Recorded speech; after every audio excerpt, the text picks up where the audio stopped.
Avoir confiance en soi n'est pas simple. Surtout quand tout au long de son enfance, on a été la cible de moqueries de la part de ses camarades de classe. Clara Luciani est bien placée pour le savoir, elle qui a souffert de harcèlement quand elle était au collège. En cause, un grand complexe que les autres ont fini par découvrir. J'ai toujours été une petite fille un peu encombrée par sa taille, je ne savais pas trop quoi faire de mon corps. Ce malaise avec le physique que Dame Nature lui avait donné s'est accentué au fil de sa scolarité. Dans les pages du Parisien Week-end, la jeune femme de 30 ans s'est souvenue de ses lourdes années au cours desquelles elle a fait office de souffre-douleur pour les élèves de sa classe. Ça a commencé à l'âge de 6 ans. Les autres enfants se moquaient de ma taille. J'étais déjà très grande. On le voit sur ma photo de classe de CP, je fais la même taille que la professeure.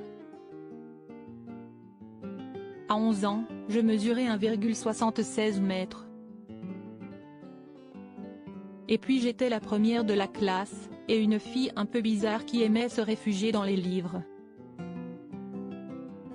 Et, quand on a des différences, ça ne loupe pas, malheureusement. J'ai été raillée, la grande asperge, quel temps il fait là-haut, t'es moche. Les choses sont même allées plus loin, des petits malins s'amusaient à mettre des punaises ou des cartouches d'encre ouvertes sur ma chaise. Ça a pris de telles proportions que j'allais à l'école la boule au ventre avec l'envie de disparaître. J'étais très seule. Je me sentais rejetée, nulle, moche, et incapable de rentrer dans le moule.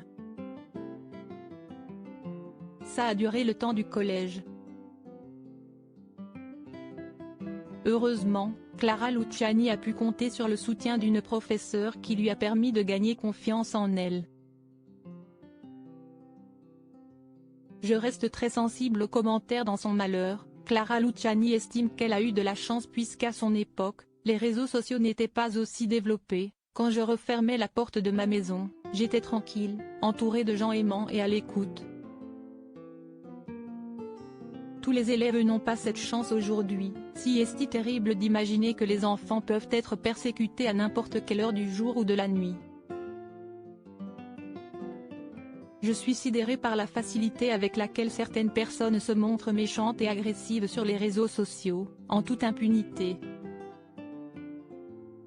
Difficile pour la compagne d'Alex Kapranos d'imaginer des jeunes essayer de se reconstruire dans tout ce chaos. Quand je vois qu'à 30 ans, bien que je sois une femme construite et épanouie, je reste très sensible aux commentaires, je me mets à la place d'un enfant de 13 ans qui se trouve nul. Et je repense à moi au même âge. Je pourrais lui conseiller d'écrire ou de dessiner. La thérapie de l'art est merveilleuse. L'écriture a sauvé mon adolescence. Il reste mon remède à tout. À l'image de sa fameuse professeure, Clara Luciani sera peut-être celle qui, grâce à ses paroles, donnera du courage aux jeunes qui, comme elle, sont persécutés à l'école.